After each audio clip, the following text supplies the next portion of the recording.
কোরআনুল কারীমের সূরা বাকারার মধ্যে আছে, কোন ব্যক্তিকে জিনে ধরলে, ভূতে ধরলে, যেরকম সে এলোমেলো কথা বলে, আউলা জাউলা কথা বলে, চোখ টোক বিভিন্ন দিকে ঘুরায়, মাথা মুতা লাড়ে, কসম আল্লাহর কোরআনে আছে, আল্লাহ তাআলা বলেন সুদখোর কিয়ামতের দিন এইভাবে মাতালগ্রস্ত জিনে ধরুন না ভূতে ধরুন না মানুষের মতো দাঁড়াবে। আল্লাযীনা ইয়াকুলুনা আর-রিবা লা ইয়াকুমুনা ইল্লা কামা ইয়াকুমুল্লাযী ইয়াতাখাব্বাতুহু আশ-শাইতানু মিনাল মাস। কোরআনে সূরা বাকারাতে আছে, আল্লাহ তাআলা বলেন সুদখোরের পরিণতি হবে, সে দাঁড়াবে এই অবস্থায় যেন শয়তান জিন দুষ্ট কিছু তার উপরে আসর করছে, এরকম মাতালের মতো, মাতালের মতো। এজন্য দয়া করে এটা বুঝতে শিখেন, প্রসঙ্গক্রমে বললাম এটা ভাবতে শিখেন। কেন আপনি হারাম রোজগার করবেন? কেন আপনি হারামের রাস্তায় যাবেন? একটা কথা জরুরি মনে রাখেন বাপ, আল্লাহ তাআলা কোরআনুল কারীমের মধ্যে আছে দুইটা আয়াত, একই রকম আল্লাহ বলছে আমি আদম থেকে মুহাম্মদ সাল্লাল্লাহু আলাইহি সাল্লাম যত নবী এবং রসুল পাঠিয়েছি, এই ১৬ লাখ নবী ১,২৪,০০০ বা ২,২৪,০০০ বা তার চাইতে বেশি কম, আল্লাহ পাক সকল নবীকে বলছেন দুইটা কথা। এক, তোমরা হালাল খাও, অতঃপর আমি আল্লাহর বন্দেগী করো, অতঃপর আমার বন্দেগী করো। ইয়া আইয়ুহার রুসুল কুলু মিনাত তাইয়্যিবাত ওয়া আমালু সালিহা, হে রাসূলগণ তোমরা হালাল খাও এবং নেক আমল করো। আল্লাহর নবী সাল্লাল্লাহু আলাইহি সাল্লাম বলেন উম্মত শোনো, হে মুমিনরা তোমরাও শোনো। নবীজি বলছে সমস্ত নবীকে আল্লাহ তাআলা এই কথাইটা যেরকম হুবহু বলছেন, খোদার কসম আল্লাহ মুমিন ইমানদার বান্দাদেরকেও এই কথাটা হুবহু নবীদের মতো করে ইমানদারদেরকেও বলছেন। ইয়া আইয়ুহাল্লাযীনা আমানু কুলু মিন তাইয়্যিবাতি মা রাযাকনাকুম। আল্লাহ তাআলা বলেন হে ইমানদারগণ, তোমরা আল্লাহর দেওয়া রিজিকের হালাল যা তাই ভক্ষণ করো, তাই ভক্ষণ করো। ওয়াশকুরুলা, আল্লাহর শুকর আদায় করো। ইন কুনতুম ইয়াহু তা'বুদুন, যদি আল্লাহর বন্দেগী করতে চাও তাহলে আল্লাহর ইবাদতের জন্য হালাল খাও। তাহলে হালাল খাওয়া ইবাদতের জন্য বাধ্যতামূলক, নবীদের জন্য, উম্মতের জন্য। কথাটা বুঝছেন কিনা? তিরমিজি শরীফের হাদিসের মধ্যে আছে রাসূলুল্লাহ সাল্লাল্লাহু আলাইহি সাল্লাম একদিন সচক্ষে দেখলেন কাবা ঘরের গিলাফ দইরা, চুল এলোমেলো, অনেক দূর থেকে সফর করে আসছে, বড় বেশি কাকুতি মিনতি করে আল্লাহর কাছে দুই হাত তুলে এক লোক আল্লাহর কাছে ফরিয়াদ করতেছে, ইয়া রব, ইয়া রব, আয় আল্লাহ আমাকে এই দেন, এই দেন, এটা দেন, ওইটা দেন, ওইটা দেন। নবীজি সাহাবীদেরকে দেখাইয়া বললেন দেখো ওই লোকটার দিকে দেখো, মাতআমুহু হারাম, মাশরাবুহু হারাম, মালবাসুহু হারাম, গুযিয়া বিল হারাম, ফাআন্না ইউস্তাজাবু লাহু। নবী সাল্লাল্লাহু আলাইহি সাল্লাম বলেন দেখো সে যা খেয়েছে হারাম, সে যা পান করেছে তাও হারাম, সে যে পোশাক পরছে তাও হারাম, তার শরীরের যে গোশতগুলো হয়েছে এটাও হারাম। সে কাবা ঘর মাথাত লইয়া লাইলে কি লাভ হবে? কিভাবে তার দোয়া কবুল হবে? রাসূলুল্লাহ সাল্লাল্লাহু আলাইহি সাল্লাম বলেছেন ফাআন্না ইউস্তাজাবু লাহু। এই বাপ নিজের উপরে কদর করেন, নিজের উপরে রহম করেন। যেই সন্তানের জন্য, যেই স্ত্রী পুত্র পরিজনের জন্য হারাম খাইলেন, সুদ খাইলেন, ঘুষ খাইলেন, মিথ্যা বললেন, চুরি করলেন, ওজনে কম দিলেন, কাস্টমারকে ঠকাইলেন, বাটপারি ফিটারি করলেন, আল্লাহর কসম, আল্লাহর কসম, আল্লাহর কসম, আখিরাত তো মিলবেই না, কবর তো মিলবেই না, দুনিয়াও মিলবে না। এই নাফরমান সন্তান আপনার মৃত্যুর পরে আপনারে মনে রাখবে না, রাখবে না, রাখবে না। দৈন্তান নয় কান্না। আমনে কবরের থেকে ২০ বছর পরে আইসা, ১০ বছর পরে আইসা দেখে যাইয়েন আমনের ঘরে আপনার রেখে যাওয়া স্মৃতির কিচ্ছু নাই, কিচ্ছু নাই। পরবর্তী ২০ বছরের ব্যবধানে খাট, পালং, সোফা, ফার্নিচার, কাছের ফ্ল্যাট, নুনের বাড়ি, আমনে যেগুলো জমায়ে দিয়ে গেছিলেন এটি নাই। জিজ্ঞাসা করবেন শুধু পুত নাতিরে, কিরে বাবা আমারগুলা কই, বলবে এগুলো এখন চলে না, এগুলা ওল্ড মডেল, হালাই দিছি বউ তাকে। তাহলে তোমার সন্তানই তো তোমার দুনিয়া ফেলে দিল, তোমার বংশধরই তো তোমার দুনিয়া ফেলে দিল, তো আখেরাত তো মিললই না, তো দুনিয়া কোথায় মিলল? দুনিয়া কোথায় মিলল? এই জন্য আল্লাহর দোহাই অনুরোধ করছি, কোনোভাবেই জিফুত পালনের লেগেও সন্তান বংশধর ফ্যামিলি পরিবারের মুখে হাসি ফুটানোর জন্য ওদেরকে নিজেকে জাহান্নামের আগুনে ফেলে দিয়েন। ওই মুখে হাসি ফোটে না, ওই মুখে জাহান্নামের আগুন পুড়বে, আগুন পুড়বে। আল্লাহ তাআলা কোরআনুল কারীমের মধ্যে বলছে, আমি নিজে কিতাবে পড়ছি, কোন বান্দার একটি আমল কবুল হলো কিনা এটার প্রমাণ হলো ওই বান্দাকে আল্লাহ তাআলা এটা কবুল করিলে দ্বিতীয়বার পরের আমল পুনরায় তাকে ওই আমল করার তৌফিক দেয়।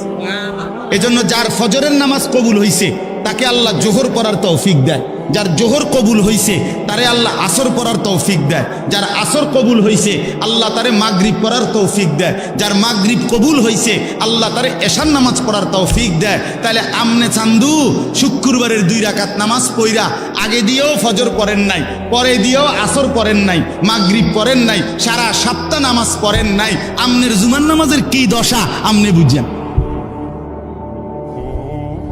হ্যাঁ, কে বলছে? এই যুবক ছেলেরা, তোমরা যারা শুধু জুমার নামাজ পড়ো, অথবা মাঝ বয়সী যারা আপনারা যারা শুধু শুক্রবারের 2 রাকাত নামাজ পড়েন, এটা আপনাদেরকে কে শিখাইছে বলেন? কার থেকে আপনারা এটা নিলেন বলেন? কোন আলেমে দ্বীন কোনদিন আপনাদেরকে বলছে যে এক মুসলমানের জন্য নামাজ শুধু শুক্রবারে? কথা বলেন না কেন? তাহলে এটা আপনারা কোত্থেকে নিলেন? কিভাবে নিলেন আপনারা? মসজিদগুলো দোতলা হয়, শুক্রবারে জায়গা হয় না। মসজিদ ভাঙ্গা নতুন মসজিদ হয়, জুমার নামাজে জায়গা হয় না। মসজিদ কি শুধু জুমার নামাজের জন্য না 5 ওয়াক্ত নামাজের জন্য? হ্যাঁ, শুনেন, এটা মনে রাখেন। ইহুদিদের হাতে এই যে আজকে ইসরায়েল মুসলমানের রক্তে ভাসায় ফেলতেছে ফিলিস্তিন, গাজা, এখন আবার হামলা শুরু করছে লেবাননে। এই ইহুদি বেঈমানরা, এই ইহুদি কাফেররা, ওদের একটা ধর্মের বিশ্বাস আছে, জানেন? ওদের ধর্মীয় একটা বিশ্বাস আছে, ওদের পাদ্রীদের কথা, ওদের রাব্বি যাদের ধর্মগুরু তাদের একটা বিশ্বাস আছে। তারা বলে যে মুসলমান যেদিন জুমা এবং ফজর, মুসলমানের এই 2 নামাজ যেদিন বরাবর হবে, সেদিন মুসলমানের হাতে গোটা পৃথিবী মুসলমানের কদমের নিচে আসবে। কোন নামাজ? জুমা এবং ফজর। আমি নিজে কিতাবে পড়ছি। হ্যাঁ, ইমানের বিজয়ের জন্য, মুসলমানের বিজয়ের জন্য ফজরের নামাজ জরুরি। তাহলে এরপরে কি কথা থাকতে পারে? আল্লাহর কথার উপরে আর কি আবেদন হইতে পারে? এই জন্য ইনশাআল্লাহ এরপরে আপনারা আর যেটুকু সম্ভব হয়েছে বসছেন, এইবার স্বেচ্ছাসেবক ভাইরা জিম্মাদারি আদায় করেন, আদায় করে যেটুকু কেউরে বসাইতে পারলে বসান, আর না যা কোনোভাবেই জায়গা দিতে না পারলে ওনাদেরকে বলেন সামনের বছর আসতে। সামনের বছর ওনারা যেন আগে আগে আসে, তাইলে ওনারা আইসা আগে বসে। এবার তো শিক্ষা হয়েছে যে আগে না আইয়া ভুল হয়েছে, ঠিক না? আল্লাহ তাআলা আমাদেরকে বুঝ দান করেন। এই সূরায়ে মাআরিজ, এই সূরার এই আয়াতের মধ্যে যেখান থেকে আমি পড়ছি 19 নম্বর আয়াত, আল্লাহ তাআলা মানুষের স্বাভাবিক একটা চরিত্র তুলে ধরছে। প্রথম, মানুষ মাত্রই তার স্বাভাবিক চরিত্রটা কেমন হয় আল্লাহ তাআলা এটা প্রথম তুলে ধরছেন। এরপরে সেই চরিত্র থেকে পবিত্র থাকে কারা, মুক্ত থাকে কারা, এরকম গুণাবলী সম্পন্ন কিছু বান্দার পরিচয় আল্লাহ তাআলা তুলে ধরছেন। অর্থাৎ প্রথম আল্লাহ তাআলা বলছেন ইন্নাল ইনসানা খুলিকা হালুয়া। এই যে কথা এখান থেকে শুরু করলেন, নিশ্চয়ই মানুষ তাকে বানানো হয়েছে স্বাভাবিকভাবে হালুয়া। এই চরিত্র, এই শব্দটার অর্থ হলো তিনটা। এক নম্বর হলো ভীরু, দুই নম্বর হলো অধৈর্য, তিন নম্বর হলো লুভি। লুভি লুভি তো আল্লাহ তাআলা বলেন মানুষের স্বাভাবিক আচরণ হলো, মানুষকে স্বাভাবিকভাবে বানানো হয়েছে, মানুষের স্বাভাবিক চরিত্র হলো সে ভীরু, সে অধৈর্য, সে লুভি। কি ব্যাপারে ভীরু, কি ব্যাপারে অধৈর্য, কি ব্যাপারে লোভী? আল্লাহ তাআলা সেটার দুইটা উদাহরণ দিছে। ইদা মাসসাহুশ শাররু জাজুআ ওয়া ইদা মাসসাহুল খায়রু মানুআ।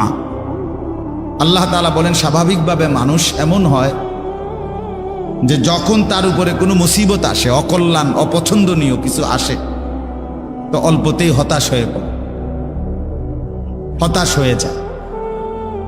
আবার যখন তার পক্ষে, তার পছন্দসই, তার পছন্দ মতো, চাহিদা মতো কিছু মিলে, পেয়ে যায়, স্বাচ্ছন্দ্য, তার সুবিধা মতো, তখন সে মানুআ, কৃপণ হয়ে যায়। অর্থাৎ তখন আর সে আল্লাহর পথে, আল্লাহর ইবাদতে, আল্লাহর জন্য তা ব্যয় করতে আর চায় না। না থাকলে বা পেরেশানিতে পড়লে, মুসিবতে পড়লে একদম হতাশ হয়ে যায়, আর থাকলে কৃপণতা, আর দিতে চায় না আল্লাহর জন্য, তখন আর খরচ করতে চায় না। তা আল্লাহ তাআলা বলেন এই হলো মানুষের স্বাভাবিক চরিত্র, স্বাভাবিক বৈশিষ্ট্য। অর্থাৎ প্রত্যেকটা মানুষ এমন হয় যে যখন আল্লাহ তাআলার উপরে তার প্রথম জিম্মাদারি, মূলত বিষয় হলো প্রতিটা মানুষের, প্রতিটা মুমিনের উচিত সর্বাবস্থায় সে আল্লাহ তাআলার উপরে ভরসা করা। ওয়া আলা রাব্বিহিম ইয়াতাওয়াক্কালুন।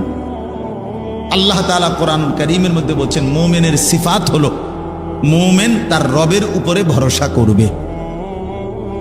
তাহলে আমি সুখে থাকি কিংবা দুঃখে থাকি, আমার অভাব হোক আর প্রাচুর্য হোক, আমার পছন্দ মতো মিলুক অথবা না মিলুক, কোনো অবস্থাতে আল্লাহর উপর থেকে নির্ভরতা, ভরসা না সরানো, এটা হলো আল্লাহ তাআলার চাওয়া।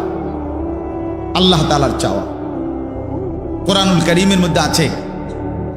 আল্লাহ তাআলা নবী সাল্লাল্লাহু আলাইহি ওয়াসাল্লামকে বলছেন কুল লান নুসিবানা ইল্লা মা কাতাবাল্লাহু লানা। হে নবী, আপনি বলে দেন পৃথিবীবাসীকে, আপনার উম্মতকে, সমস্ত ঈমানদারদেরকে, সবাইকে বলেন যে শোনো, এ কথার বিশ্বাস রাখো যে লান নুসিবানা ইল্লা মা কাতাবাল্লাহু লানা, আমাদের উপরে কোনো মুসিবত আসবে না, কোনো পেরেশানি আসবে না, আসবে ওইটুকু যেটুকু আল্লাহ আমাদের জন্য তাকদীরে লিখে রাখছেন। মা কাতাবাল্লাহু লানা, আল্লাহ যা লিখে রাখছেন, ফয়সালা করছেন, সেটা আসবেই। এর অতিরিক্ত কিছুই হবে না, এর অতিরিক্ত কিছুই হবে। হুয়া মাওলানা, আল্লাহ বলেন নবী এটাও বলে দেন যে আল্লাহই সব অবস্থায় আমাদের অভিভাবক। আমাদের সব অবস্থায় অভিভাবক কে বাপ? আল্লাহ। হুয়া মাওলানা। এরপরে আল্লাহ বলেন, এটাও বলে দেন ওয়া আলাল্লাহি ফালিয়াতাওয়াক্কালিল মুমিনুন, সমস্ত মুমিনদের উচিত শুধুই কেবল আল্লাহ তাআলার উপরে ভরসা করা। কার উপরে ভরসা করা? আল্লাহ তাআলার উপরে ভরসা। আমার ভাই, হাতে ধরা যাদের মোবাইল, আপনারা এই মোবাইলটা আল্লাহর ওয়াস্তে বন্ধ করে দেন। বন্ধ করে আমার অনুরোধ, আপনারা দয়া করে এমনি একটু কথা শুনেন, আমার দিকে তাকায়া। আল্লাহর কথা উলামায়ে কেরামের চোখের দিকে তাকায়া শুনলে বরকত হয়। মোবাইলটারে সামনে যদি হাতের মধ্যে আপনি ধরে রাখেন, এটা একটা দেওয়াল উঠাই দিলেন, আপনি জীবনেও আপনার কোনো পরিবর্তন হবে না, ওই মোবাইলই থাকবে সব। নিজের কলিজা নড়বে না, দিল নড়বে না, বুঝছেন না? একটা ইন্তেজাম, একটি মাহফিল আল্লাহর কথা পরিবর্তনের জন্য, জিন্দিগি বদলাবার জন্য। কলিজা যদি না নড়ে, বিবেক যদি না নড়ে, নিজের মধ্যে কিছুটা হইল যদি নড়াচড়া না আসে, তো শুনিলাম আমি যেমন ছিলাম তেমন, এভাবেই দিনের পর দিন, মাসের পর মাস, বছরের পর বছর। এটা তো হইতে পারে, এটা তো উচিত না। কোরআনুল কারীমের মধ্যে আছে, আল্লাহ তাআলা বলতেছেন সাহাবীদের আখলাক, ইযা সামিউ মা উনজিলা ইলার রাসূল তারা আয়ুনাহুম তাফীদু মিনাদ দাম'i। আল্লাহ বলেন, বন্ধু আপনার সাহাবীরা এমন, যখন আমি আল্লাহ তাআলা কোরআন নাজিল করি আর সেটা যখন আপনার জবান দিয়ে তারা শুনে, আপনি দেখতে পাবেন আপনার সাহাবীদের প্রত্যেকের চোখ থেকে অঝরে পানি ঝরতেছে। এই কথা ছিল, এই মোমেন কোরআন শুনলে নড়ে চড়ে বসবে। এই বেটা, আমার আল্লাহর কোরআন পড়া হচ্ছে, চুপ, কোনো কথা নেই। এমন হওয়ার কথা। ইমানদার সারা দেহ নড়ে উঠবে। কোরআনুল কারীমের মধ্যে আছে, আল্লাহ তাআলা বলেন, আল্লাহু নাজ্জালা আহসানাল হাদিস কিতাবাম মুতাশাবিহাম মাসানি তাকশাইরু মিনহু জুলুদুল লাযীনা ইয়াখশাউনা রাব্বাহুম। আল্লাহ বলেন, আল্লাহই নাজিল করেছেন এমন একটি কিতাব যার প্রথম বৈশিষ্ট্য হলো এর সবগুলো কথা সবচেয়ে সুন্দর। দুই, কিতাবান, এটি পরিপূর্ণ একটি পূর্ণাঙ্গ কিতাব, অর্থাৎ যে বিষয় বলতে চাইছে কোরআন তা পূর্ণ মাত্রায় বলছে। মুতাশাবিহান, এই কিতাবের প্রত্যেক কথা একটি আরেকটির সাথে সাদৃশ্যপূর্ণ, এলোমেলো, আউলা জাউলা কোনো কথা নাই। মাসানি, এই কিতাবের বৈশিষ্ট্য এর প্রত্যেকটি কথা বারবার তেলাওয়াতকৃত। কোরআনের এক এক আয়াত কয়বার পড়া হয় কন্ত? আপনি একজন হাফেজ সাহেবের দিগান, একটা হেফজখানায় যে বাচ্চা হাফেজ হয়েছে, আল্লাহর কোরআন হেফজ করছে, সে আপনার এখনো না আপনি শুনছেন যে এই কোরআন শরীফ মুখস্থ করছে, কিন্তু এই কোরআনের এক এক পৃষ্ঠা, এক এক আয়াত, এক এক শব্দ তারে কত হাজারবার পড়তেছে। গত 4 বছর ধরে সে কতবার পড়ছে, 3টা বছর ধরে সে কত হাজারবার পড়ছে। সবক, 7 সবক, আমক, তা এমনি কত ভাবে হেফজখান। আপনি 2টা দিন কাছে বসে দেখলে বুঝতেন হেফজখানার হাফেজ সাহেবরা এক বাচ্চার পিছনে কি পরিমাণ মেহনত করে। মুসলমান কদরও করতে জানে না, জানেও না কেমনে হাফেজ। আমার ছেলে হাফেজ, মাতবরি করে, ওটার হুতে হাফেজ, মাতবর, বাবা, কিন্তু কি পরিমাণ মেহনত করে আল্লাহ তাআলা তাকে কোরআনের দৌলত দান করছে। এই জন্য বললাম, আল্লাহ তাআলা বলেন মাসানি, বারবার পাঠ করা হয়। তাকশাইরু মিনহু জুলুদুল লাযীনা ইয়াখশাউনা রাব্বাহুম, এই কথাটা বলার জন্য আমি পড়ছি। আল্লাহ তাআলা বলেন, এটা এমন কোরআন যার অন্তরের মধ্যে আল্লাহর ভয় আছে, সে যখনই এটা শুনবে তার শরীরের চামড়া, উপরে যে লোম, এই পশম, আল্লাহ তাআলার সমস্ত পশম দাঁড়িয়ে যাবে। এই ছিল কোরআনের বৈশিষ্ট্য। সুম্মা তালিনু জুলুদুহুম ওয়া কুলুবুহুম ইলা যিকরিল্লাহ, অতঃপর তার সমস্ত শরীর এবং তার দিল পুরাটা আল্লাহ তাআলার স্মরণে ঝুঁকে পড়বে। এই ছিল কোরআন। আফসোসের ব্যাপার মুসলমান, বাপ 20 বছর ধরে আল্লাহর কোরআন শোনে, 30 বছর ধরে মসজিদে নামাজ পড়ে, বেনামাজি তো আচ্ছা বাদে দিলাম, কিন্তু নামাজি মানুষ চাচা আজগা 20 বছর 15 বছর থেকে সামনের কাতারে বসেই নামাজ পড়ে, দ্বিতীয় কাতারে, প্রথম কাতারে, এশার নামাজ, ফজরের নামাজ, মাগরিবের নামাজ, আল্লাহর কোরআন শুনতেছে ইমাম সাহেবের জবানে, কিন্তু 30 বছরে কলজার ভিতরে এই বিবেকটাও আসে নাই যে আমার কোরআন শরীফটা অশুদ্ধ, এটা ঠিক করা দরকার। এ কি পরিমাণ বদনসিব মুসলমান! তার কলিজার পরিবর্তন তো পরের খবর, দিল নড়বে এটা তো পরের খবর। নিজের কোরআন শরীফটা যে অশুদ্ধ সূরা কেরাত এইটাও মানতে নারাজ, এটাও বুঝতে নারাজ। দাদা কইছে বাইনতাম দান, বাইনতে আসি ও দাদান। ও দাদান মানে ভিজা ধান। ভিজা ধান ঢেকিতে দিলে এটা সারাদিন বাইরে এলেও ধান থেকে চাউল আলাদা হবে না, হবে না।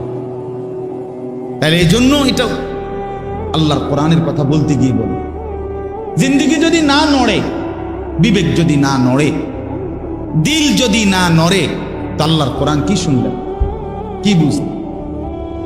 আপনার অনেক মুসলমান আছেন যাদের কোরআন শরীফ অশুদ্ধ। 90 বছর বয়স, 50 বছর বয়স, 60 বছর বয়স, 30 বছর বয়স, একটা সূরাও ঠিক করে পড়তে পারেন। এবং এটা যে অপরাধ, আমরা এটাই তার দিলে না। এইটা যে একটা পাপ, অন্যায়, এটা যে গুনাহ, এটা যে একটা দুর্ভাগ্য, এইটাও জান, এটাও জান। বছরের পর বছর এক তালে আস, এক তাল অশুদ্ধ। আত্তাহিয়াতু শুদ্ধ বলতে পারে না, দোয়ায়ে কুনুত শুদ্ধ করতে পারে না। এটা যে কোনো ঠিক করা দরকার, এই মানসিকতাও না। শব্দটা হলো সামিআ, আইন, সামি আল্লাহু, আইন। আমনে কোন সামি আল্লাহু লিমান হামিদা, সামিয়া এটা তো ইয়া। তো এটা কি হলো? আপনি 100 বছর পড়লেও তো এটা হয়েছে না। শব্দটা তো হলো আইন, আপনি তো করলেন ইয়া। সামি আল্লাহু লিমান হামিদা, সামিয়া তো না। আপনি তো বললেন হামজা, সামিআ, শব্দ তো হামজা না, শব্দ তো ইয়া না, শব্দ কি? আইন। তো আমরা আইন এটা শিখতে হইব না?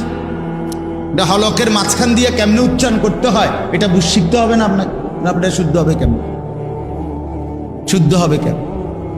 বড় যে কাফ, কুল, কুল, এটা যদি কোনো আলেম থেকে কেউ মস্ক না করে, খুদার কসম সে ইহ জিন্দিগি তো সঠিক উচ্চারণ করতে পারবে না। কবর থেকে উচ্চাইলেও পারত না। এটা কোনো আলেম থেকে শিখতে হবে। কারণ বাংলাতে এ কফ এটার কোনো অক্ষর নেই। ছোট কাফের অক্ষর আছে ক, মানে ছোট কাফ যেটা, সেটার জন্য কি আছে ক, ক, ক, খ, এ ক, এটা দ্বারা বোঝা গেল যে ছোট কাফ। কিন্তু কফ এটাই ঠিক আলেম থেকে শিখতে হবে, কারি সাহেব থেকে শিখতে হবে, নাইলে এটা শুদ্ধ হবে না। আপনি যদি অনুবাদ, আরে অনুবাদ না, উচ্চারণওয়ালা কোরআন শরীফও পড়েন, কাম হইত না। এই জন্য আপনাদের কাছে বললাম, আমি যে উদ্দেশ্যে বলতেছিলাম, আমার দিলের মধ্যে যদি নড়াচড়া না হয়, বিবেক যদি না জাগে, দিলের মধ্যে যদি কোনো অনুভূতি না জাগে, তো আল্লাহর কথা শুনে লাভ, আল্লাহর কথা শুনে লাভ। এই জন্য এই কথাটা বলতে গিয়ে বলছি, অনেক সময় সারাক্ষণ আল্লাহর কোনোখানে কোনো বয়ান হইলে ব্যস্ত, শুধু মোবাইলটা নিয়ে শুধু ব্যস্ত। কিছু মানুষের জিন্দিগি বদনসিব এমন যে 24টা ঘন্টা জিন্দিগিটারে মোবাইলটার সাথেই মিলাই দিছে। আজ আমাদের লাখ লাখ নওজোয়ান, সে তার জীবনের সমস্ত স্বপ্ন, আশা, আকাঙ্ক্ষা, ভালোবাসা, আবেগ, অনুভূতি, চিন্তা, চেতনা, সব কিছু, জীবনটা পুরা উৎসর্গ এই মোবাইলের কাছে। হায় হায় আফসোস। আপনি তার একটা হাত খুললে লাগবেন, হে মেনে নিবে, মোবাইলটার থেকে তার 1 ঘন্টা আলাদা রাখবেন, সেটা মানবেন। এই পরিমাণ নেশাগ্রস্ত, এই পরিমাণ। মদের আসক্তি এত মারাত্মক না, জুয়ার আসক্তি এত মারাত্মক। মোবাইলের আসক্তি যে পরিমাণ, হাজার হাজার যুবক, লাখ লাখ যুবক একটা সেজদা দেয় না, এই মোবাইলের আসক্তি। সারা দিন রাত তার একটাই, এখানে কোনো বয়স্ক লোকে দেখে না, আলেমে দেখতেছে না, আমার আত্মীয় স্বজন দেখতেছে, না আমার অভিভাবক জানতেছে, কারো কোনো ইজ্জত সম্মানের দিকে তার কোনো পরোয়া নাই। আমি আর আমার মোবাইল, খালাস। এবার আমার ইজ্জত থাকুক বা না থাকুক, বাপমার ইজ্জত থাকুক বা না থাকুক, আমার ধর্মের সম্মান থাকুক বা না থাকুক, আমার এটা দেখার বিষয় না। আমি আছি আর আমার মোবাইল আছে, খালাস, আমার জিন্দেগি। আমার ভাই, এভাবে জীবন বেশি দিন আগাবে না, এভাবে আগাবে না, এভাবে জেনারেশন টিকে না। এত ফালতু হইলে, এত গাফেল হইলে, এত অমনোযোগী হইলে, দুনিয়া আখেরাত সব কিছুর ব্যাপারে এত বেখেয়ালি হইলে পৃথিবী টিকবে না, দুনিয়াও টিকবে না, আখেরাতও টিকবে না।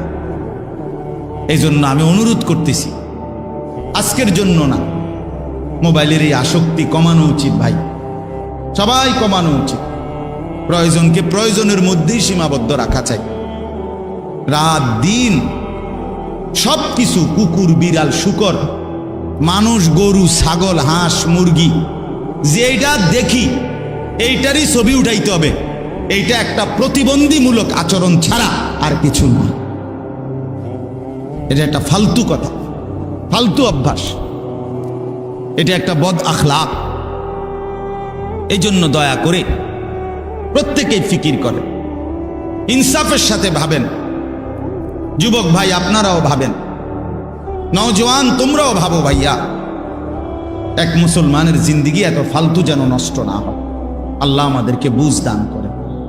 চলেন, আমি আমার কথাটা বলতেছিলাম যে এক মুমিনের সিফাত, এক মুসলমানের সিফাত, আল্লাহ তাআলা চান বান্দা হার হালাতে আমার উপরে ভরসা করো, সুখে থাকো আর দুঃখে থাকো, কার উপরে ভরসা করো? হযরত আব্দুল্লাহ ইবনে আব্বাস রাদিয়াল্লাহু তাআলা আনহুমা, নবীজির একজন বিখ্যাত সাহাবী, আল্লাহ নবী সাল্লাল্লাহু আলাইহি সাল্লামের আপন চাচাতো ভাই। তিনি অনেক বড় মাপের সাহাবী ছিলেন। কোরআন কারীমের সবচেয়ে বড়, নবীজি সাল্লাল্লাহু আলাইহি সাল্লামের পরে সাহাবীদের মধ্যে সবচেয়ে বড় মুফাসসির ছিলেন এই সাহাবী, রাইসুল মুফাসসিরিন। তো উনাকে নবীজি একদিন উপদেশ দিছেন, নসিহত করছে। নসিহত করতে গিয়ে বলছে, ইয়া বুনাইয়া, হে প্রিয় বৎস, ওনার ছোট চাচাতো ভাই ছিলেন, যে শোনো, ইজা সাআলতা ফাসআলিল্লাহ, তুমি যদি কখনো কিছু চাও শুধুই আল্লাহর কাছে চাও। ওয়া ইজা ইসতাআনতা ফাসতাইন বিল্লাহ, তুমি যদি কিছু সাহায্য প্রার্থনা করো তো শুধু আল্লাহর কাছেই সাহায্য প্রার্থনা করো। এরপরে বললেন, ওয়া আলাম আন্নাল উম্মাতা লাউ ইজতামাআত আলা আন ইয়ানফাউকা বিশাইইন লাম ইয়ানফাউকা ইল্লা বিশাইইন কাদ কাতাবাহুল্লাহু লাক।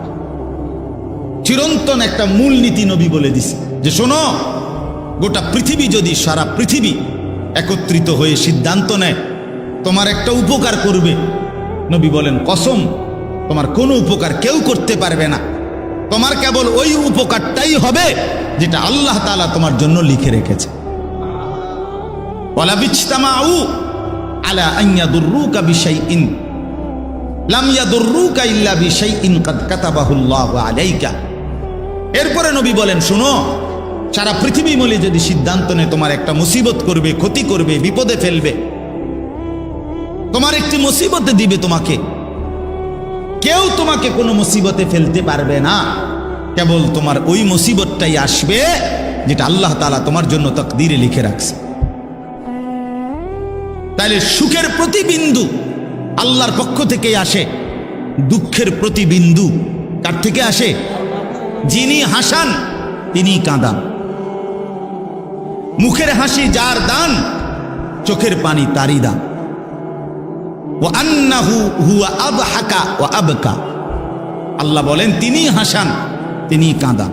তাহলে আনন্দ বেদনা, সুখ দুঃখ, প্রাপ্তি অপ্রাপ্তি, প্রত্যাশা মতো হওয়া অথবা না হওয়া, সর্বাবস্থায় মূলত ফয়সালাটা কার? আল্লাহ। আল্লাহ আল্লাহ, মাখলুক থেকে কিছুই হয় না, সব হয় কার থেকে? আল্লাহ থেকে। আল্লাহ থেকে, আল্লাহ থেকে, আল্লাহই করেন সব, আল্লাহই করেন। তো এখন আল্লাহ তাআলা বলেন, স্বাভাবিক যেই মানুষের মধ্যে দ্বীন নাই, ঈমান নাই, আল্লাহর বন্দেগী নাই, আল্লাহ তাআলার সাথে সম্পর্ক নাই, তো সেই মানুষের স্বাভাবিক অভ্যাস হইল সে ভীরু, সে লোভী, সে অধৈর্য। তার মানে হইল সে আল্লাহ তাআলার ফয়সালা আসা পর্যন্ত অপেক্ষা করতে রাজি না। সে নিজের থেকেই সিদ্ধান্ত নিয়ে নিছে এই 3 দিনের ভিতরে যদি আমার এটা না হয় আর হইতো না। অথবা এই 2 মাসের মধ্যে হয় নাই আর হবে না, অথবা 6 মাসের মধ্যে হয় নাই আর হবে না। অর্থাৎ যে কোনো বিষয়ে সে নিজের মধ্যে নিজেকেই নিজের উপরে বিচার করে, নিজের ফয়সালা, নিজের সিদ্ধান্ত, নিজের সবকিছু নিজের উপরেই রাখে। এই হলো মানুষের স্বাভাবিক তবিয়ত, আমাদের স্বাভাবিক তবিয়ত। মনে করেন একজন হুজুরের কাছে বলছে, হুজুর আপনার কথা ধইরা টানা 2 মাস দোয়া করছি, শেষে বুঝছি হইতো না, এই লাইনে এইভাবে হইতো না, তখন কিভাবে হইব? এখন আপনি কিভাবে হবে? আজকে 12 বছর আপনার ছেলে হয় নাই, মনে করেন সন্তান নাই, আচ্ছা তো 12 বছর পরে এখন আপনি রাগ করলেন, রাগ করে এরপরে কাকে ডাকবেন? কথা বলেন না। এরপরে আর কেউ আসেনি, তাইলে আমার প্রত্যাশা মতো যদি হয় তবুও আমার আল্লাহ, আমার প্রত্যাশা মতো যদি নাও হয় তবুও কি? এ কথা তো বোঝা উচিত। আমরা তো এটা বুঝতে চাই না, সবচেয়ে বেশি বুঝতে চাই না রিজিকের বেলায়, সবচেয়ে বেশি অধৈর্য আমরা সম্পদের বেলায়, উপার্জনের বেলায়, রোজগারের বেলায়। আমাদের কলিজার ভিতরে শয়তান এটা বসাইছে যে তুই যদি হারাম না খাও, তুই যদি সুদ না খাও, তুই যদি কিস্তি না নাও, তুমি যদি মিথ্যা না বলো, তুমি যদি ওজনে কম না দাও, তুমি যদি মানুষকে না ঠকাও, বাটপারি সিটারি যদি না করো, তাইলে তোমার সংসার চলবে না, জিন্দেগি চলবে না। এসব হুজুর্গ কথা ধইরা এই সমস্ত বুজুর্গি লইয়া বইয়া থাকলে দুনিয়ার চলন যাইত। এইটা আপনারে যে বুঝাইছে, আপনার কলজাত ঢুকাইছে, তার নামে শয়তান, তার নাম শয়তান, ইবলিসে বুঝাইছে। তো আল্লাহ তাআলা বলেন, আমার বান্দা তুমি অল্পতেই ভীরু হয়ে যাও, তুমি আমার ফয়সালার অপেক্ষা করতে রাজি হও না, তুমি আমার আশা পর্যন্ত অপেক্ষা করতে চাও না। আজকে বলেন তো, ইনসাফের সাথে বলেন যে মুসলমান বাবা 16 বছরের, 18 বছরের, 20 বছরের ছেলেটাকে দুনিয়ার দেশে হোক বা বিদেশে হোক উপার্জনের জন্য হয় বিদেশ পাঠাবে, নয়তো দেশে কোনো কামাই রোজগারি করাবে, এই জন্য সে প্রকাশ্যে স্পষ্টভাবে বুঝা শুই না সুদে টাকা নিল, কিস্তিতে টাকা নিল, হারামে টাকা নিল। তো সে কি বুঝাইতে চাইল আল্লাহকে? যে আল্লাহ আপনার উপরে ভরসা করে বইয়া থাকলে আমার ভূতের কোহালের দুঃখ আছে। তো নয়তো কি বলেন? নয়তো কি? আমনের কথা মতো এইটা হারাম সেইটা হারাম ইতান লইয়া বইয়া থাকলে আমার চলতো না। আমার এখন টাকা দরকার, আমার এখন দরকার। কি পরিমাণ বদনসিব মুসলমান! কিভাবে আমরা আল্লাহকে ভুলে যাই, কিভাবে আমরা আখিরাতকে ভুলে যাই, নিজের কবর ভুলে যাই। আমার বাপ, এই জন্য আল্লাহ তাআলা বলেন, ইদা মাসসাহুশ শাররু জাজুআ, আমার বান্দা এমন যখনই একটু মুসিবত হয়, যখনই প্রত্যাশা মতো হয় না, যখনই তার চাওয়া মতো আসে না, সে হতাশ হয়ে যায়। যে না হইতো না, এ হক হালালি লাইন লইয়া বইয়া থাকলে হইতো না, হুজুরদের কথা ধরে বইয়া থাকলে হইতো না। বুঝেন নাই কথাটা?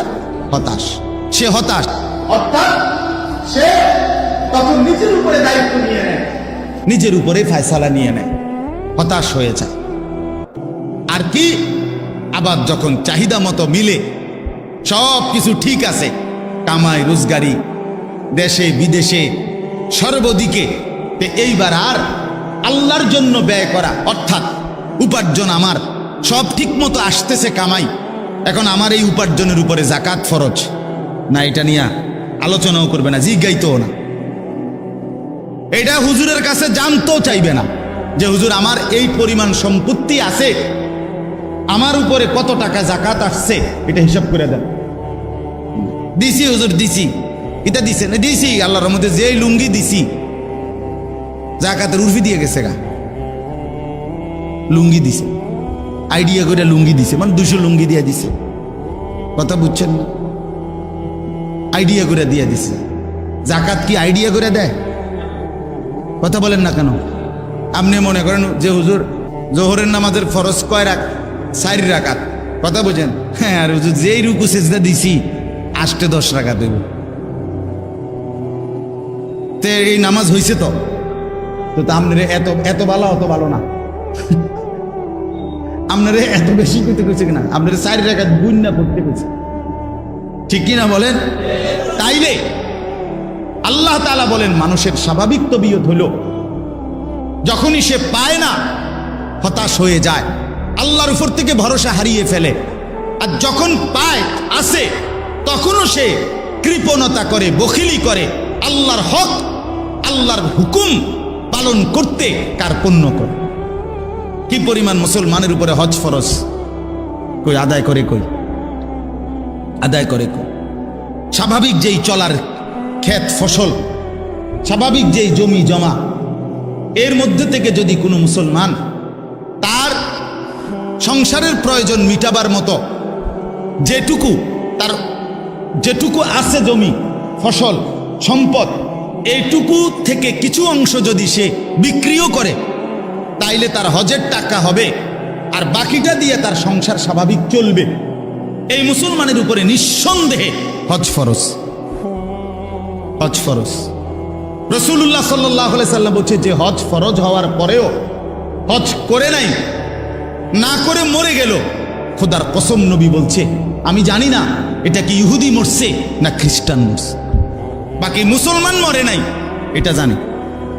নবীজি এ কথাও বলে নাই যে আমি জানি না এটা কি মুসলমান মরলো না বেঈমান মরলো, না এ কথা বলে নাই, বলছে আমি জানি না এটা কি ইহুদি মরছে না খ্রিস্টান মরছে। কত বড় কথা না! উনি বৈশা রইছে, 3 ফুট বিদেশ গেছে, এখন 3 ফুটের ঘরে 2 জন কইরা 6 জন নাতি, তারা বিদেশ গিয়া সারছে। এরপরে যদি তাগো খোদা লোয়ায়, তো তারা যদি টাকা দেয়, তে এবারে 83 বছরের বুড়া মিয়ারে যদি এরা হজে পাঠায়, তাইলে হেবড়া হজ করবে। আমি হুজুর করতে আনবো, আমার কি আর হেইটিয়া পয়সা আসেনি? আলাপ করে, গপ, বুঝেন না? গপ মারে, সাদওয়ানের গপ, বাহ, লম্বা লম্বা গপ মারে। কথা বুঝছেন? আপনার কিচ্ছু নাই, অথচ কোনো ব্যক্তির মৃত্যুর আগে তার সন্তান তো তার সম্পত্তির ওয়ারিস হয় না। কথা বলেন না কেন? মৃত্যুর আগে সম্পত্তির ওয়ারিস হয় তো সব তো আমনেরই, আমনের নাই কিচ্ছু তখন না যখন আপনি কবরে যাবেন, এই সময় না। বুঝেন নাই কথা? আপনি জীবিত থাকাকালীন তো আপনারই সব এগুলো, এই বাড়ি আপনারই, এই ঘর আপনারই, এই সম্পদ আপনারই সব এগুলো, আপনার উপরেই তো হজ ফরজ।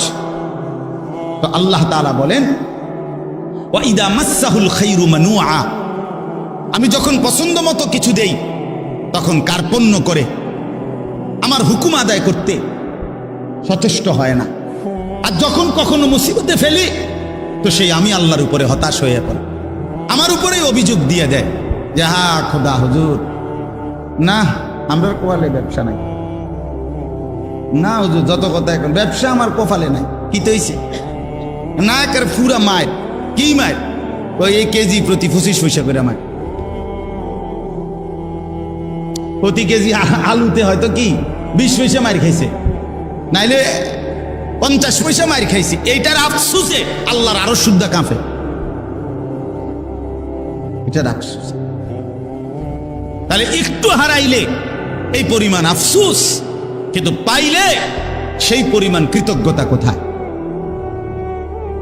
কথা বলেন।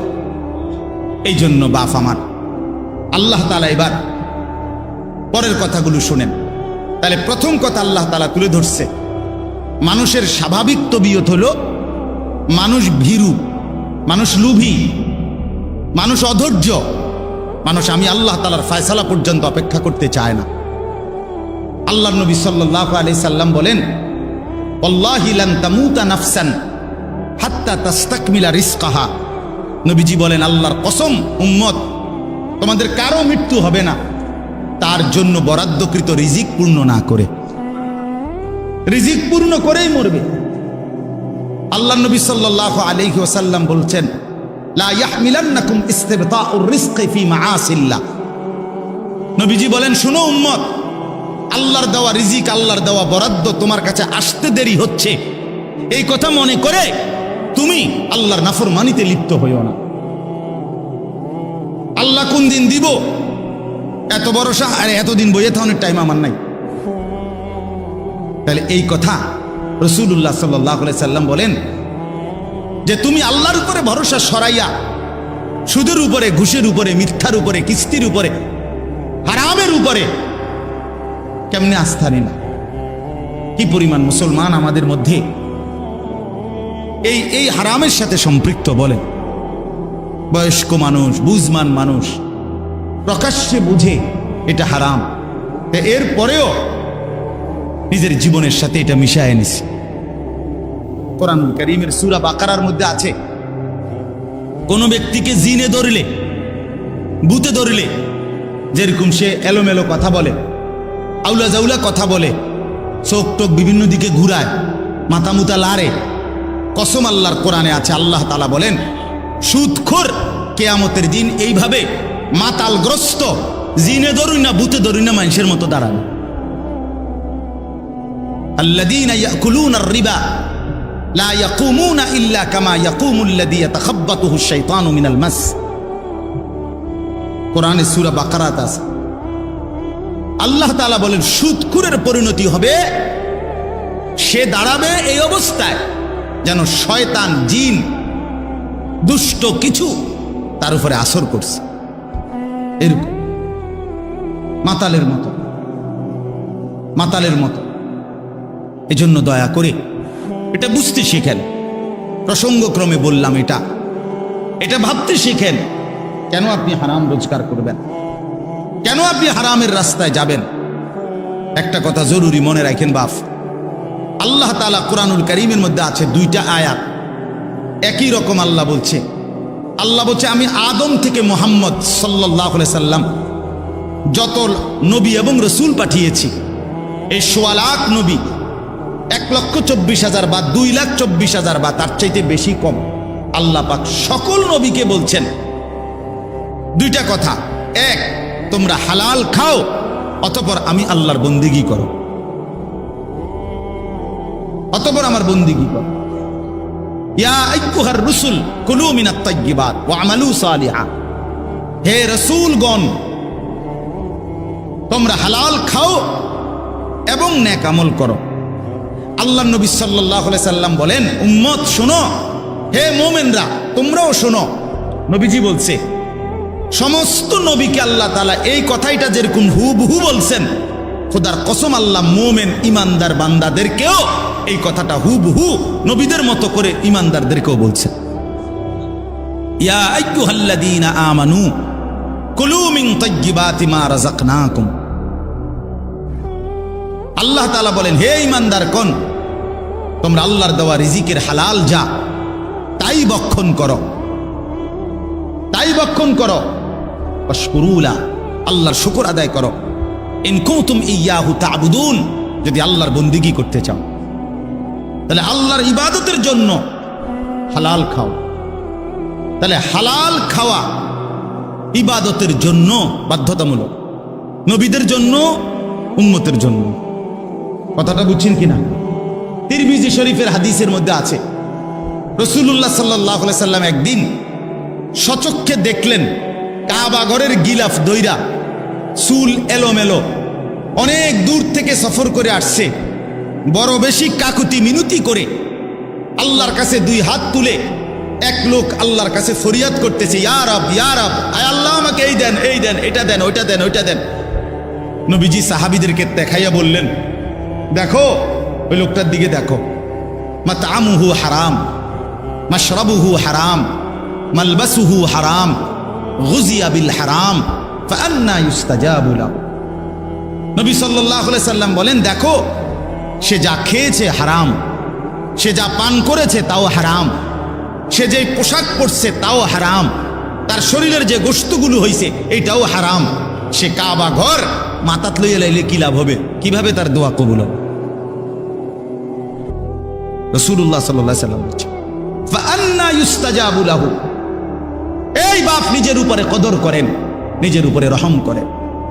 যেই সন্তানের জন্য, যেই স্ত্রী পুত্র পরিজনের জন্য হারাম খাইলেন, সুদ খাইলেন, ঘুষ খাইলেন, মিথ্যা বললেন, চুরি করলেন, ওজনে কম দিলেন, কাস্টমারকে ঠকাইলেন, বাটপারি চিটারি করলেন, আল্লাহর কসম, আল্লাহর কসম, আল্লাহর কসম, আখিরাত তো মিলবেই না, কবর তো মিলবেই না, দুনিয়াও মিলবে না।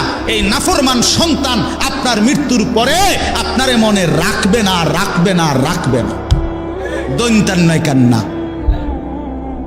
আমনে কবরের থেকে 20 বছর পরে আইসা, 10 বছর পরে আইসা দেখে যাইয়েন আমনের ঘরে আপনার রেখে যাওয়া স্মৃতির কিচ্ছু নাই, কিচ্ছু নাই। পরবর্তী 20 বছরের ব্যবধানে খাট, পালং, সোফা, ফার্নিচার, কাছের ফ্লেট, নুনের বাড়ি, আমনে যেগুলো জমায়ে দিয়ে গেছিলেন এটি নাই। জিজ্ঞাসা করবেন শুধু পুত নাতিরে, কিরে বাবা আমারগুলা কই? বলবে এগুলো এখন চলে না, এগুলা ওল্ড মডেল, যে হালাই দিছি বহুত আগে। তাহলে তোমার সন্তানই তো তোমার দুনিয়া ফেলে দিল, তোমার বংশধরই তো তোমার দুনিয়া ফেলে দিল। তো আখিরাত তো মিললই না, তো দুনিয়া কোথায় মিলল? দুনিয়া কোথায় মিলল?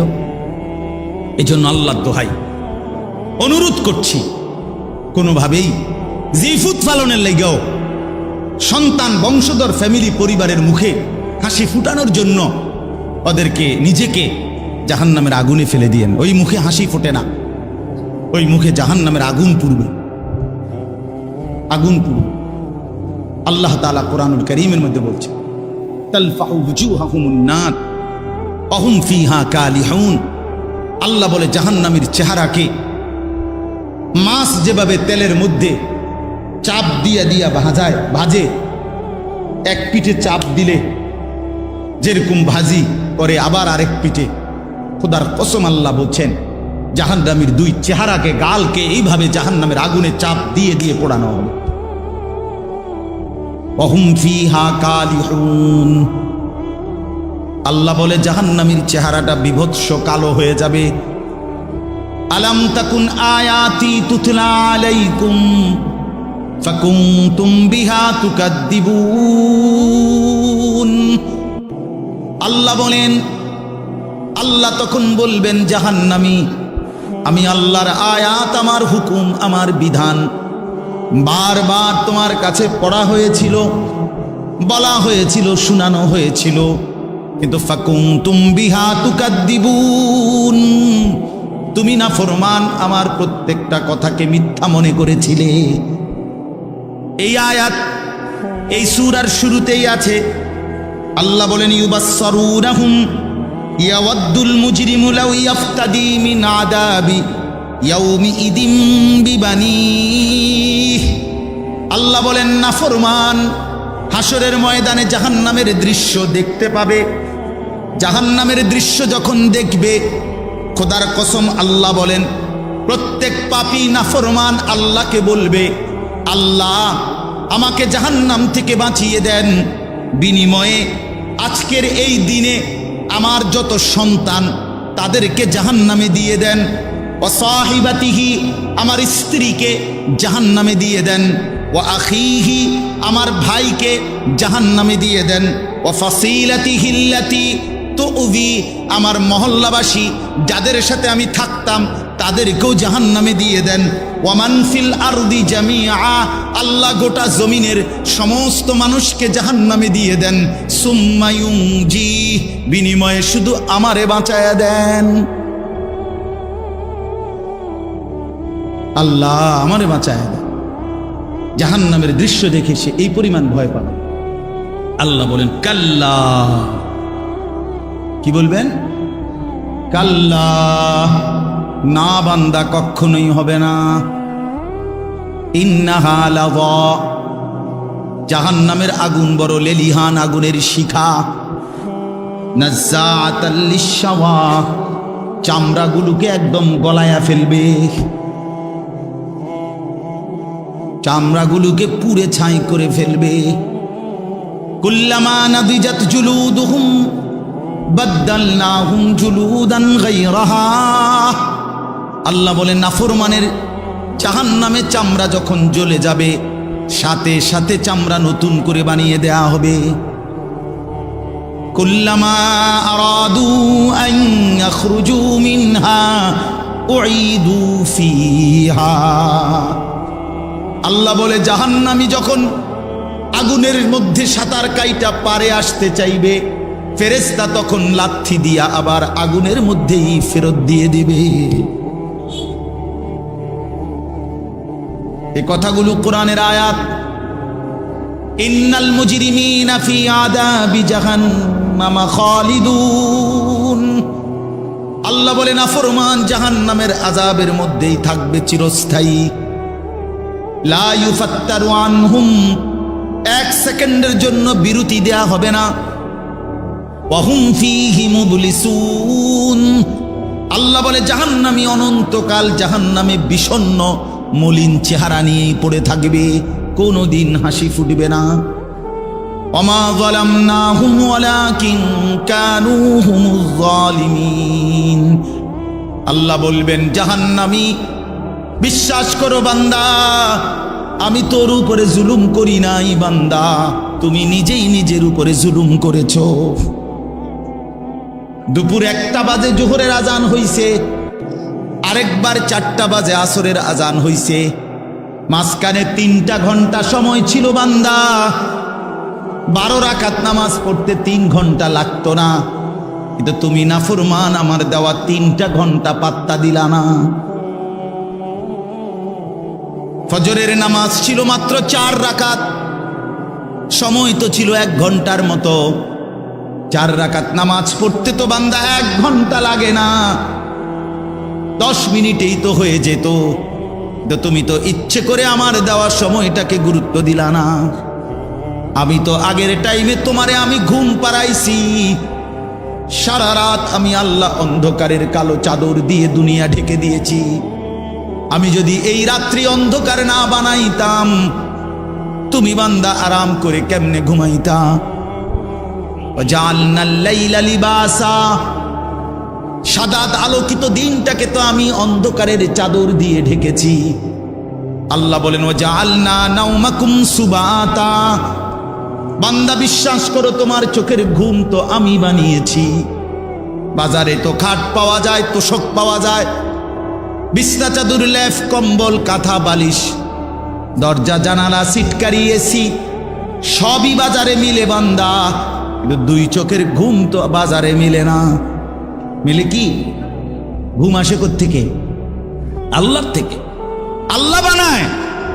তো আল্লাহ বলেন, 6 ঘন্টা 7 ঘন্টা আমি বান্দা তোমারে ঘুম পাড়ায় রাখলাম। 10টা বাজে ঘুমাইলা, 11টা 12টা 1টা 2টা 3টা 4টা 5টা 5টা 15তে অথবা 5টা 20-এ গিয়া ফজরের জামাত। 7 ঘন্টা বান্দা তোমারে আমি ঘুম পাড়াইয়া রাখলাম, বিনিময়ে 7 ঘন্টা পরে আমি আল্লাহ মাত্র 4 রাকাত নামাজের জন্য তোমার কাছে আবদার জানাইলাম, বান্দা ওইটা আমারে 4টা রাকাত নামাজ পড়ে প্রয়োজনে আবার তুমি বিশ্রাম করো, আমার কোনো আপত্তি থাকবে না। তুমি নাফরমান, সেই মালিকের দেওয়া 7 ঘন্টা 6 ঘন্টা ঘুমাইয়াও তুমি 4 রাকাত নামাজের জন্য উঠলা না। এই যুবক, যারা ফজরের নামাজ পড়ো না, তোর চাইতে বড় গাদ্দার গাদ্দার এই জমিন আর কেউ নাই। নাফরমান, তুই বড় গাদ্দার, তোর চাইতে বড় গাদ্দার বেয়াদব এই জমিন আর কেউ নাই। মনে রাখিস বেটা, বেনামাজির মতো অসভ্য, বেনামাজির মতো বেয়াদব আল্লাহর জমিন আর কেউ নাই। যার কপালে সেজদা নাই সে মানুষ না, ওই জানোয়ার, ওই জানোয়ার বেটা, ওই জানোয়ার। এটা আমি বললাম বেটা, হিম্মত থাকলে প্রতিবাদ কর বেটা। যে কপালে সেজদা নাই ওটা শয়তান। শয়তান এটা, ইবলিস এটা, ইবলিস শয়তান এটা, শয়তান শয়তান এটা। কেন সেজদা দিবা না? এই নাফরমান, তোমরা যারা সেজদা দাও না, কেন দিবা না বলেন? বলেন। আল্লাহ তাআলা এই ইবলিসকে বলেন, হুজুর 1 ঘন্টা আগেও 10 মিনিট আগেও কি কেউ তাকে শয়তান বলতো? তো তারে শয়তান কোন দিন থেকে কয়? যখন থেকে কি করে নাই? সেজদা করে নাই। যে মিনিটে সে কি করে নাই, এরপর থেকে তার নাম কি হইছে? তো তারে শয়তান বলে কখন থেকে? এর আগে শয়তান বলতো? তো যে সেজদা করে না সে শয়তান, সে মুতাকাব্বির, অহংকারী। ফামা ইয়াকুনু লাকা আন তাতাকাব্বারা ফিহা, এই যে কোরআনে আছে। আল্লাহ ইবলিসকে বলছে সেজদা না করার পরেই আল্লাহ বলে, ইবলিস আমি আল্লাহর সামনে অহংকার করাটা সাজলো না, ঠিক করলা না। সেজদাটা না দিয়ে তুমি তো আমি আল্লাহর সামনে অহংকার করলা, তাতাকাব্বারা, কিবির করলা। আল্লাহ বলেন, আলাইসা ফি জাহান্নামা মাথওয়াল লিল মুতাকাব্বিরিন। আল্লাহ বলেন, নাফরমান অহংকারী, মনে রাখো জাহান্নামই কেবল তোমার ঠিকানা। হ্যাঁ নওজোয়ান, মোবাইল চালাইয়া খুব রঙে আসো, মানুষের বেডি চাও, আর সারা রাত উলঙ্গ নর্তকী দেখো, আর সারাদিন টুঁটো টোটো কইরা বন্ধুদের সাথে আড্ডা দিয়া খুব একটা মোসে আসো। অপেক্ষা করো, টাঙ্গাইয়া ফিটবে।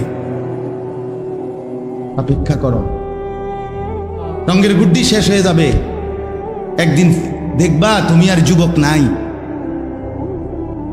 হয় বৃদ্ধ হয়ে গেছো, নয় কবরে চলে গেছো। অমিনকুম মান ইউতাওয়াফা মিন ক্বাবলু অমিনকুম মান ইউরাদ্দু ইলা আরদালিল উমর। আল্লাহ তাআলা বলেন, অসংখ্য শিশু যখন যৌবনের দিকে আসতে থাকে, আমি আল্লাহ তাআলা এরই মাঝে কাউকে মৃত্যু দিয়ে দেই আর কাউকে বৃদ্ধ বানাই। সব শিশুই কি বুড়ো হয়? কথা বলেন। তাহলে তুমি কেমনে ভাবলা বাবা? অনেক নওজোয়ান, মাশাআল্লাহ। হাসান বসরি রাহমাতুল্লাহ আলাইহি একদিন যুবকদেরকে দেখে বলছিলেন, ইয়া মা'শারাশ শাবাব, এই যুবকরা শোনো, ইন্না যারআ কাদ তুদরিকুহুল আহাতু ক্বাবলা আন ইয়াবলুগা। তিনি বলেন, শোনো, বহু গাছ, বহু ফুল, বহু ফসল পরিপক্ক হওয়ার আগেই ঝরে যায়। ঝরে যায় না? এই আম গাছে যতগুলো মুকুল ধরে, যদি এতগুলো আম হইতো, সবটা কি পরিমাণ আম হইতো, কিন্তু সব মুকুল কি আম হয়? ঝরে যায় কি না? ঝরে যায়। এই জন্য যুবক ভাই আমার, ওই চাচা বুড়া হয়েছে দেখে তুমি বুড়া হইবা তার কোনো নিশ্চয়তা নাই। না ভাইয়া, কোনো নিশ্চয়তা নাই। এজন্য আল্লাহ তাআলা বলেন, ইল্লাল মুসাল্লিন। এই বদভ্যাস থেকে বাঁচবে কারা? যে পাইতে দেরি হইলে হতাশ হয়ে যায়, আর পাইলে বখিল হইয়া যায়, লোভী থাকে, অধৈর্য থাকে, ভীরু হয়। আল্লাহ বলেন, মানুষের এই স্বভাব থেকে মুক্ত থাকবে কারা? ইল্লাল মুসাল্লিন, পাক্কা নামাজি যারা। আল্লাহ বলেন, আমার পাক্কা নামাজি বান্দা যারা, তারা না পেলে হতাশ হয় না, আর পাইলে কৃপণতাও করে না। সুবহানাল্লাহ, সুবহান। ইল্লাল মুসাল্লিন, যারা আমার নামাজি বান্দা। আল্লাযীনা হুম আলা সালাতিহিম দাইমুন, মানবীয় স্বভাবের ত্রুটি থেকে মুক্ত থাকে তারা। আল্লাহ বলেন, যারা দায়েম, সদা সর্বদাই নামাজ আদায় করতে থাকে। কখন কখন নামাজ আদায় করে? কখন? সর্বদা। কখন বলেন না? কখন? দাইমুন অর্থ সর্বদা নামাজ আদায় করে। সর্বদা বলতে বুঝছেন মানে প্রত্যেক শুক্রবার। সর্বদা বলতে কি? মোস্তফা ভাই প্রত্যেক শুক্রবার 2 রাকাত, একটা 25-এ মসজিদে ঢুকে, একটা 37-এ বাইরে। ঢাকায় কত বড় ঢাকা! একটা 25-এ ঢুকে, একটা 37-এ। এই 10 মিনিটের মধ্যে, 20 মিনিটের মধ্যে গরির দিকে চাইছে মনে 50 বার। কারণ এই যে গুড়া কিরমি কামড়ায়, গুড়া কিরমি কামড়ায়, ইবলিসে কামড়ায়। ইবলিসে তো মসজিদের বাইরের থেকে ডাক দেয়, এতক্ষণ বইয়ে রয়েছে মসজিদে, কি করো, তাড়াতাড়ি বাইরে বেড়া। তোর মতো লোক কি মসজিদে বইয়ে থাকুন না? এই জন্য ইমাম সাহেব সালাম ফিরাইতে দেরি, সাথে সাথে মসজিদ থেকে